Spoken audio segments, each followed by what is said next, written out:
When people picture Need for Speed, they normally picture console classics. You know, like Underground 1 and 2, Most Wanted 2005, but there's a whole parallel history that in my eyes often gets overlooked. The mobile versions. Long before iPhones and Android gaming became kinda mainstream, Need for Speed was already living in your pocket, on tiny little screens with physical keypads, compressed audio, and surprisingly ambitious design for the time. These weren't just ports, they were entirely different games. From Java-based adaptations in the mid-2000s to early smartphone premium titles, and eventually the shift to free-to-play live service games like No Limits. Mobile Need for Speed has constantly reinvented itself, sometimes successfully, sometimes not so successfully. So, seeing as we've now looked at all the handheld console ports of Need for Speed games, I thought it was about time that we look at the mobile ports of Need for Speed games. So, let's jump into it.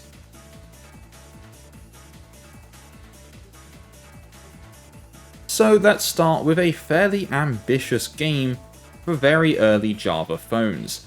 This is Need for Speed Underground 2.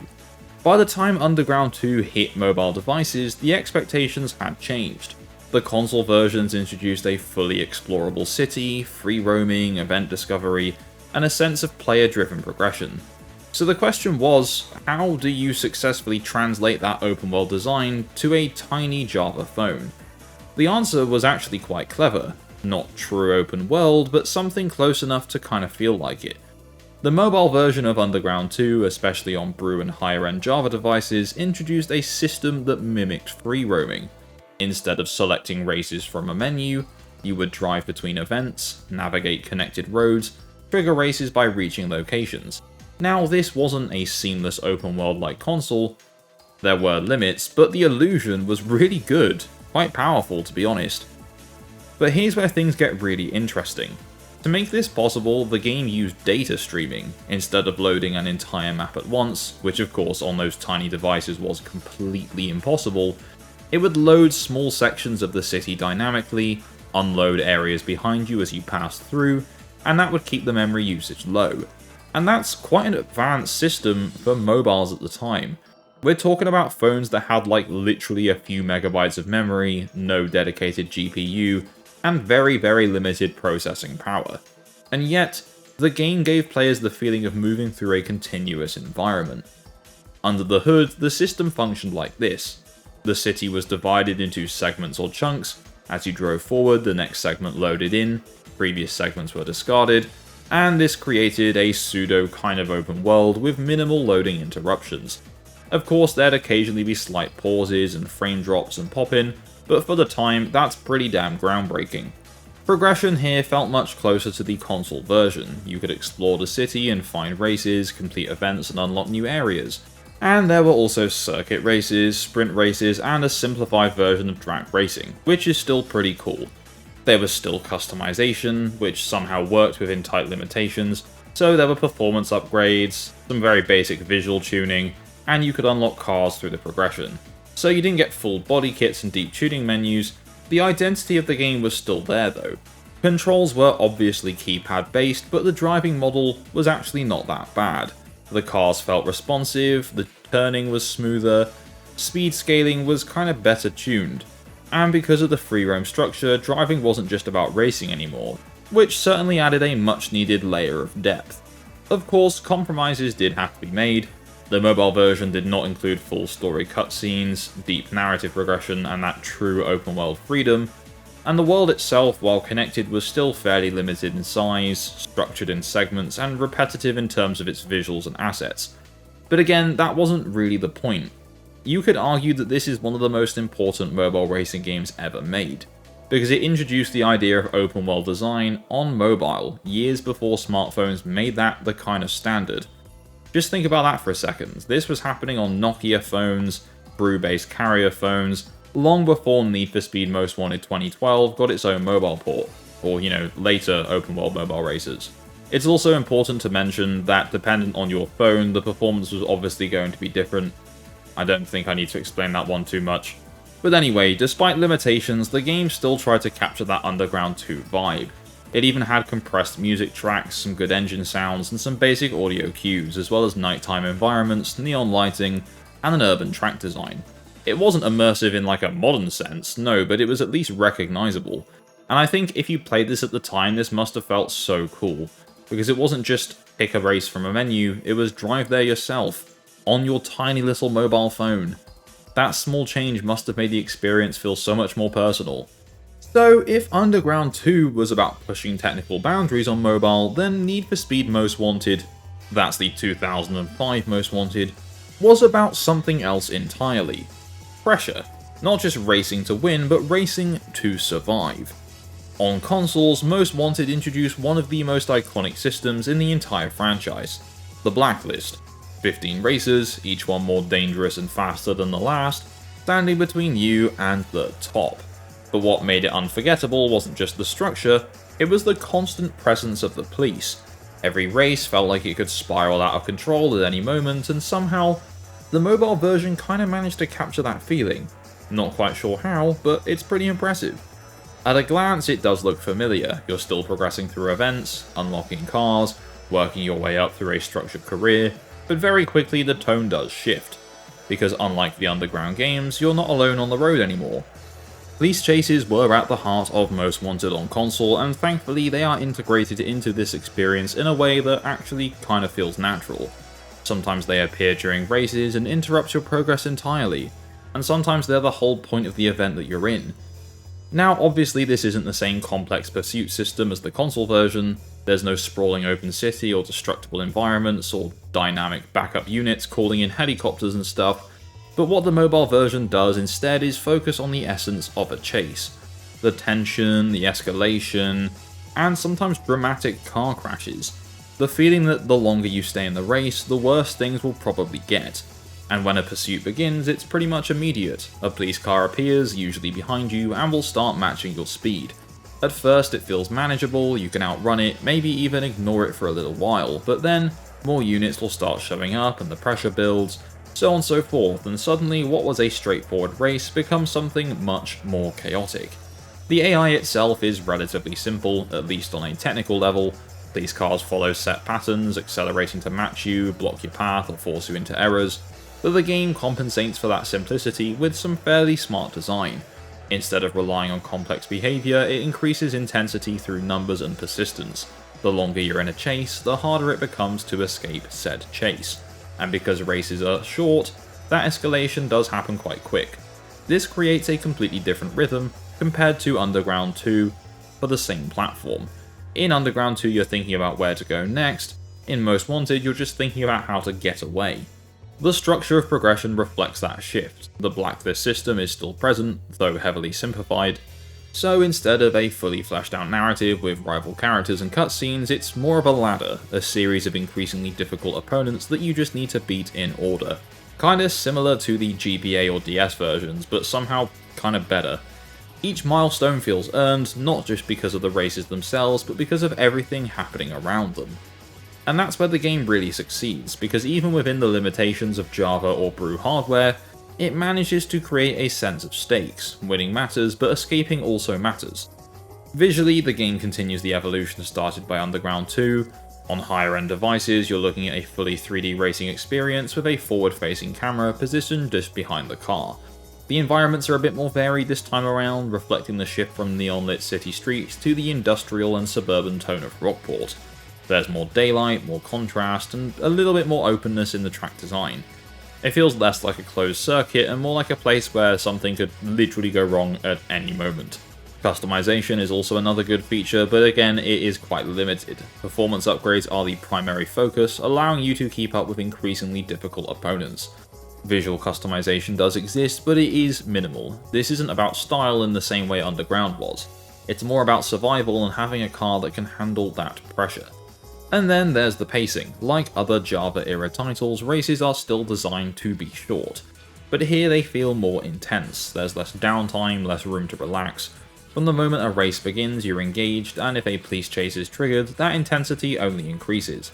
It's a constant push forward with no break or safety.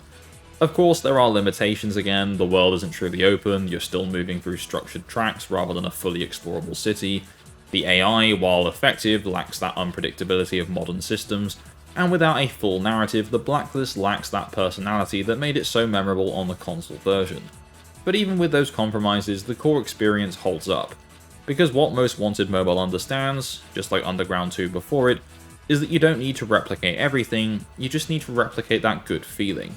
And the feeling of Most Wanted was never just about racing, it was about being hunted and pushing your luck just a bit too far. The tension is what defines the game, and somehow against all odds, it survives that transition to mobile.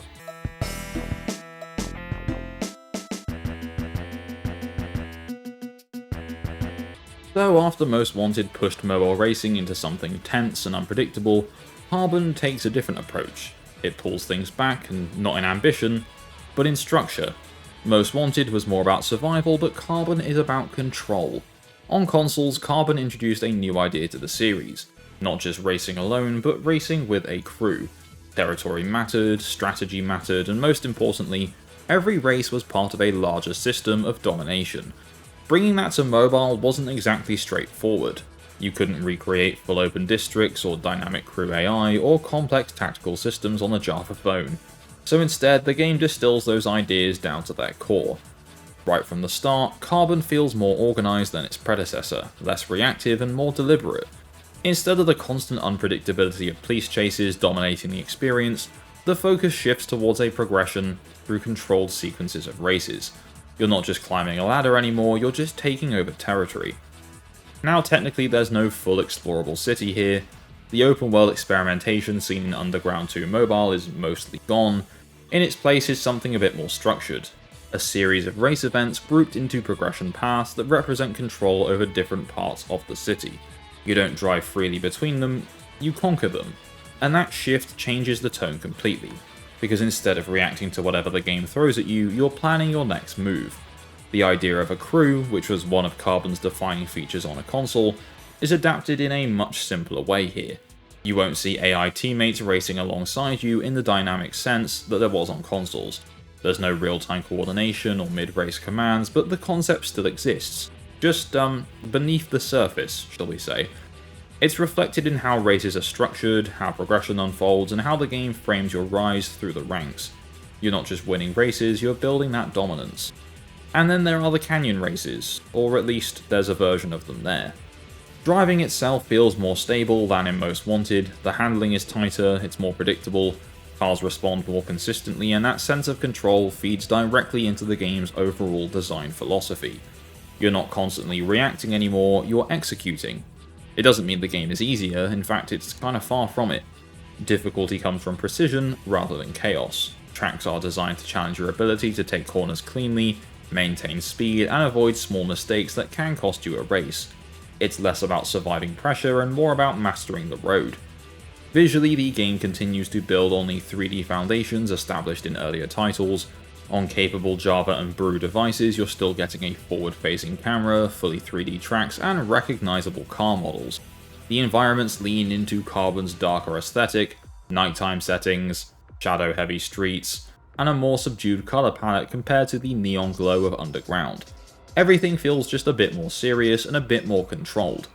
Customization returns again, but just like before, it is scaled to fit the platform.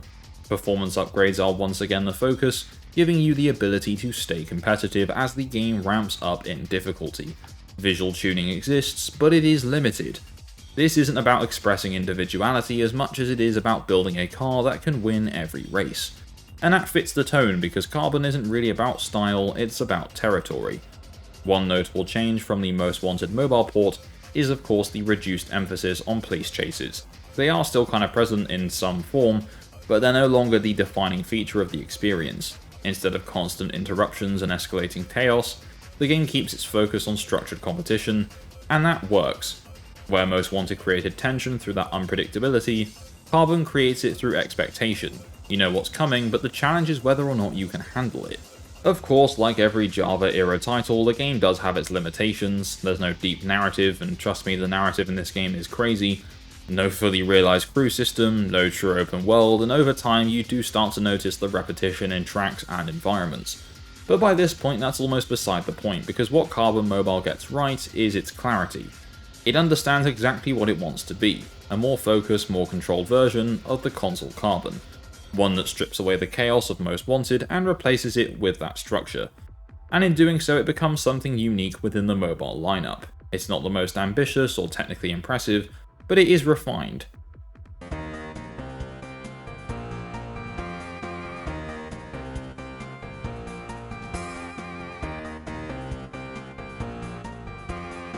Now, it's important to note that these Java games did have 2D versions, but the versions we are looking at today are the 3D versions of those games.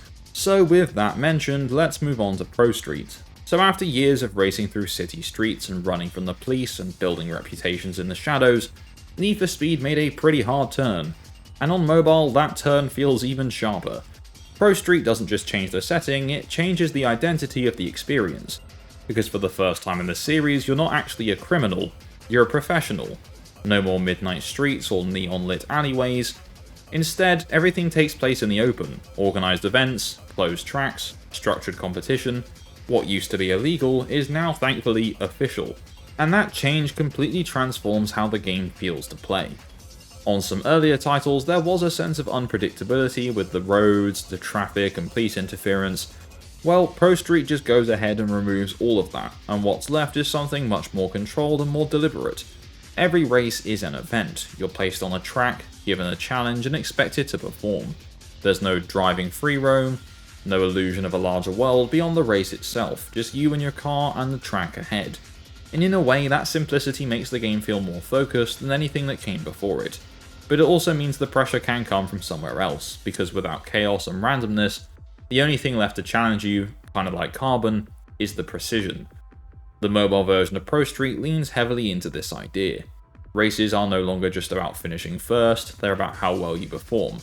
Clean driving matters more, maintaining speed through corners matters more, and because there are no external distractions, there's nothing to blame but yourself if you make a mistake. This is where Pro Street starts to feel very different from previous entries.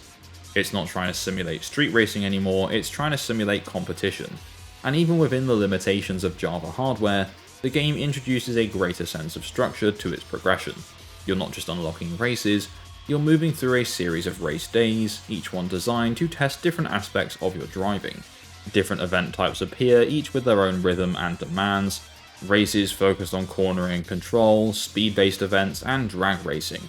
Obviously the handling is much more arcadey than its already arcade console port, but it still aims for a kind of sense of realism. And because everything is happening in a controlled environment, the differences between these modes feel much more pronounced.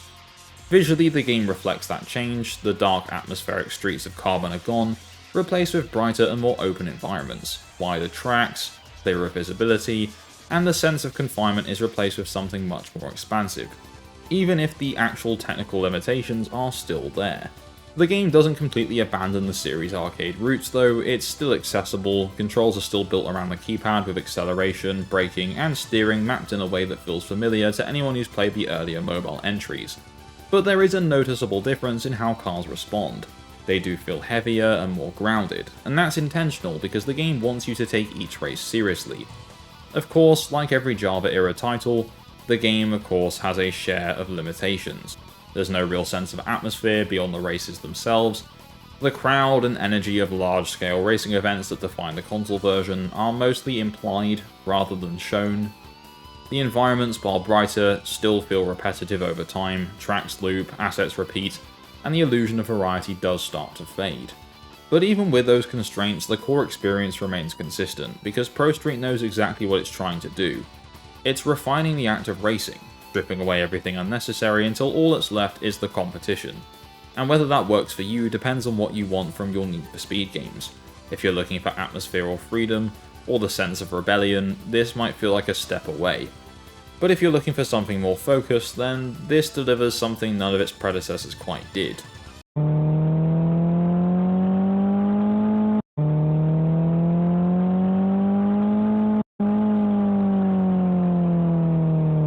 So after that more controlled feeling of Pro Street, Need for Speed didn't just change direction again, it reversed back. Pretty hard. Undercover brings the series back to where it feels most at home, and that's on the streets with something chasing you or you doing the chasing. But this time there is a twist. You're not just a street racer anymore, you are, of course, undercover. Get it? That's the title, guys. That idea, being embedded into the racing scene while secretly working against it, is central to the console version. It's filled with cutscenes, characters, and a full narrative built around infiltration and betrayal. On mobile, that story doesn't really survive, but its presence is still felt. Unlike earlier Java entries, Undercover tries to introduce a sense of narrative framing. You're not just progressing through races, you are moving through missions. There's a subtle implication that everything you're doing has a purpose beyond just winning. Even if the storytelling itself is very minimal, the structure does carry that intent. And structurally, this game feels like a mishmash of everything that came before it. From Underground 2, it borrows the idea of connected progression, from Most Wanted it brings back police chases and some tension, and from Pro Street it keeps a more event-driven structure, but instead of committing fully to any one of those systems, it puts them in a blender and goes, well, have fun. The result is something that feels less experimental and more like a consolidation. You're back on public roads again, racing through traffic, navigating some tighter spaces, and dealing with the unpredictability that defined earlier street-focused entries. But unlike Most Wanted, the chaos is more controlled this time. Police are present, but they're not constantly overwhelming you, chases still happen, but they're more integrated into specific moments. It feels intentional. When a pursuit begins, it doesn't explode into chaos immediately, it kind of builds, and because of that, you have more room to think. It creates a different kind of tension. Rather than panic, it's more awareness. You're constantly balancing that speed with control, and do you push harder or do you risk losing control, play it safe or potentially lose the race? That internal decision making becomes the core of the experience. Visually, it continues to evolve the 3D presentation established in earlier titles. It still looks kinda cool, it still looks very old, and it still looks very impressive. You're still racing from a forward-facing perspective with fully 3D environments and recognizable car models. But there is a bit of a shift in tone. The brightness is kinda gone, it's still daytime, but it just looks more dull, and the openness is kinda reduced. The game returns to some slightly darker environments with some enclosed roads and a stronger emphasis on atmosphere, but it does still have open spaces, just with some city streets as well this time. It's not as stylized as games like Underground, and it's not as clean as Pro Street, it just kind of sits somewhere in between. Even the handling reflects this balance. You can kind of see from the footage that the cars move about kind of weirdly. I don't really know how to describe the handling, it's very arcadey. You are expected to drive well, but you're also expected to adapt. Customization is here again, and again it's still within the limits of the platform, but there is some fairly okay visual tuning this time around. So what the game does throw at you is variety, with races in different forms, sprints, pursuit-focused challenges. You're moving through a sequence of events that feel connected, even if the game itself doesn't fully simulate a living world. And I think that's one of the most interesting things about Undercover on mobile. It doesn't try to bring back the open world illusion of Underground 2 or that structured purity of Pro Street, it just finds a middle path and sticks to it. A version of Need for Speed that's flexible enough to include multiple ideas but focused enough to remain cohesive. Now honestly, I'm not the biggest fan of the console version of this game, and I wasn't super keen on this one as well because it did start to feel repetitive, but for what it is still impressive, it's just not my favourite one.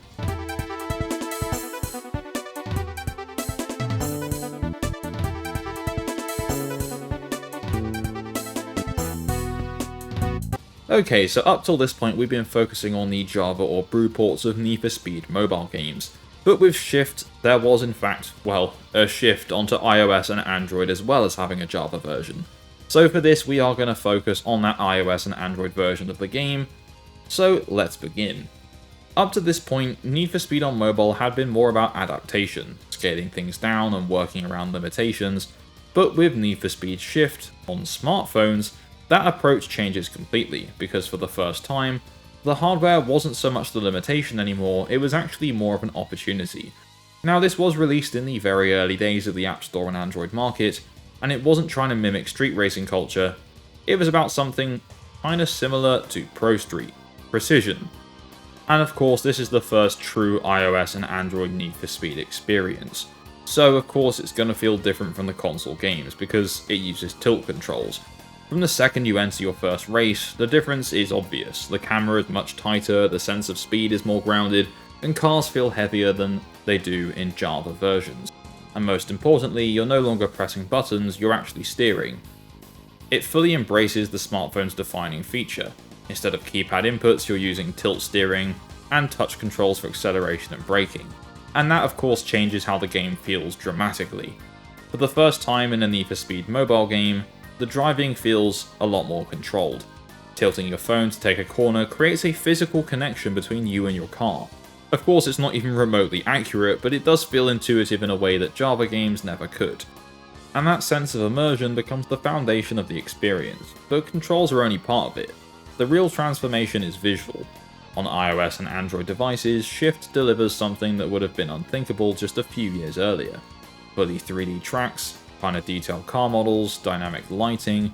It's not an illusion anymore, this is actual real-time 3D rendering on a mobile device.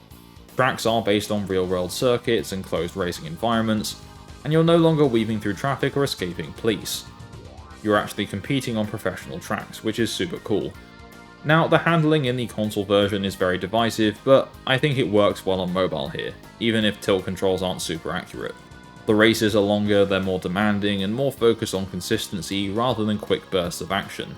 The game introduces a progression system built around performance, rewarding you for clean racing, precision, and control, and that's a pretty big deal. Customization is a good thing, it's more focused on performance rather than style again, but it still works really well. Of course, the game isn't perfect. As I mentioned, tilt controls can feel inconsistent, especially on really early devices. Frame rates wouldn't have been always stable, and compared to modern standards, the physics are definitely simplified. But none of that really takes away from what the game represents, because Shift on mobile is a turning point. It's the moment when Need for Speed on mobile stops asking how do we shrink this down, and starts asking what can mobile do that consoles can't. And that answer, I guess, is kind of interaction. Because in Shift Mobile, you're not just playing a racing game, you're holding it and moving with it.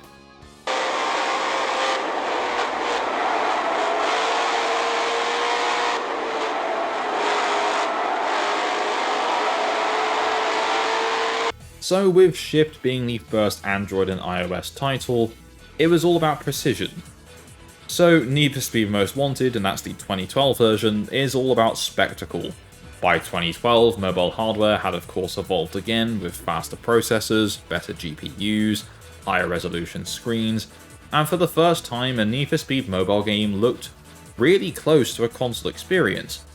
But instead of copying the console version, Most Wanted on mobile goes all in on accessibility. There's no open world here, despite the console version being built around one. No free roam, no wandering through Fairhaven City.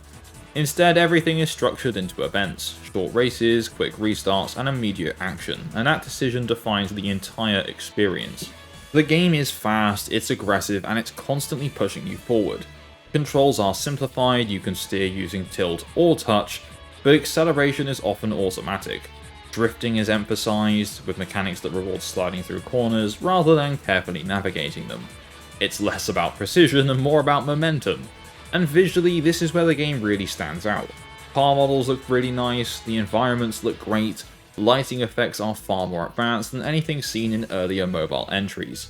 This to me feels like the moment where mobile gaming for Need for Speed has truly arrived.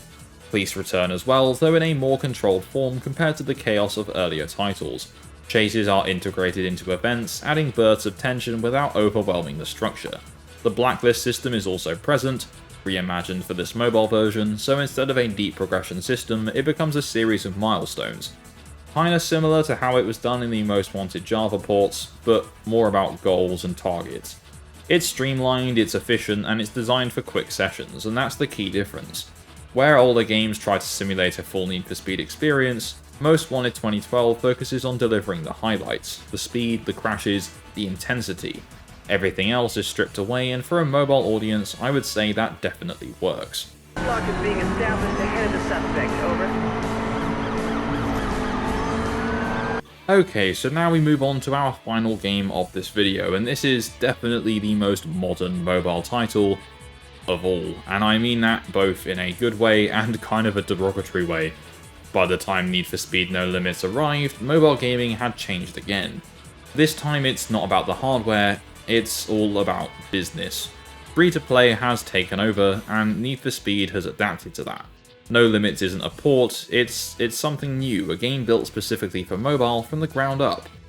Everything about it is designed around how people actually use their phones, for short sessions, frequent check-ins, and constant progression.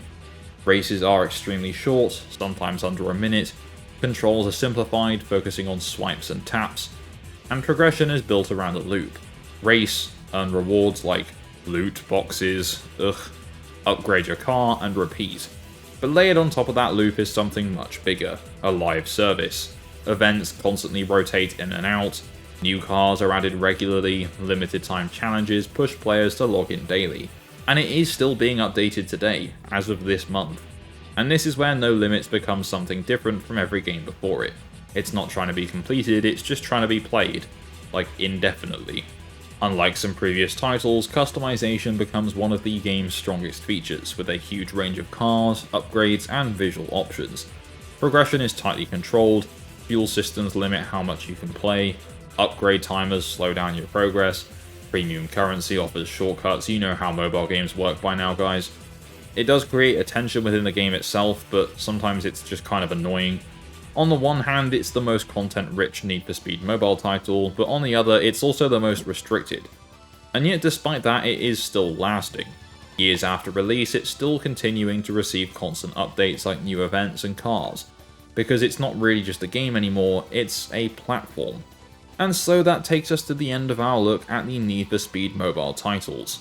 It is very interesting to see the evolution from the early Java titles all the way to the kind of jarring modern mobile model, but I've definitely enjoyed my experience playing each game.